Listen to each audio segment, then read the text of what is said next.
আইনজীবীকে ছুটি গতকাল দেখলাম সরকারি কর্মচারীর হাতে ছুরি নিয়ে বেরিয়েছে। কয়েকদিন আগে মানে পরপর বন্দুক চালানো হচ্ছে, যা তা অবস্থা রাজ্যে। কি হবে বলো? রাজ্যের আইন শৃঙ্খলা তলনিতে চলে গিয়েছে। রাজ্য প্রশাসনকে যে কাজে লাগানো দরকার সে কাজে কি লাগাচ্ছে সরকার? রাজ্য প্রশাসনের দরকার এগুলোকে আটকানো।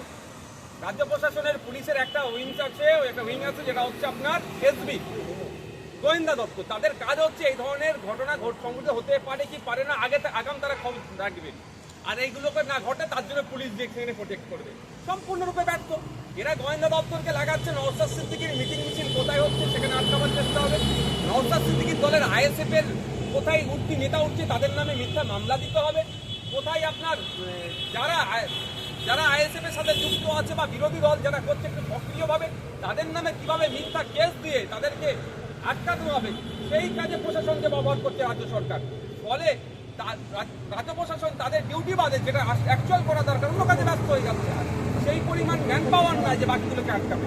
না তাহলে এই যে দেখা যাচ্ছে বাজেট অধিবেশন, তো আপনি গত 4 বছরে দেখা গিয়েছে যে প্রচুর বাজেট তারা বিভিন্ন দপ্তরের বাজেট, স্বরাষ্ট্র সংক্রান্ত, স্বাস্থ্য সংক্রান্ত বিভিন্ন বিষয় সামনে আছে।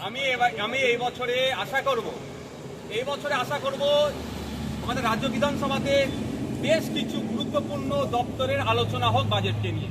অবশ্যই স্বরাষ্ট্র পার্বত্য বিষয়ক, স্বাস্থ্য বিষয়ক, সংখ্যালঘু বিষয়ক, আদিবাসী উন্নয়ন বিষয়ক, অর্থ বিষয়ক, আপনার ট্রান্সপোর্ট বিষয়ক, কৃষি বিষয়ক, এই ধরনের গুরুত্বপূর্ণ শিক্ষা বিষয়ক, এই ধরনের গুরুত্বপূর্ণ বিষয়গুলো যেন আলোচনা হয় এবং সেগুলোতে যেন বেশি করে সময় বরাদ্দ করা হয়।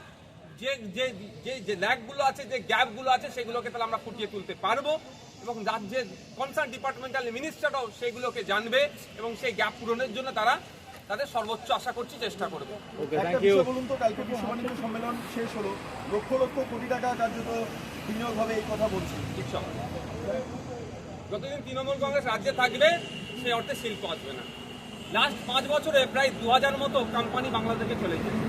2011 থেকে 2025 কতটা কোম্পানি নতুন এসেছে আর কত বাংলা ছেড়ে চলে গিয়েছে তথ্য দেখলে বোঝা যাবে। যেই দলের এই তোলাবাজ নেতারা কারখানার গেটের সামনে গিয়ে, ইন্ডাস্ট্রির গেটের সামনে গিয়ে তোলাবাজি করবে, বাংলা তারা ইনভেস্ট করবে?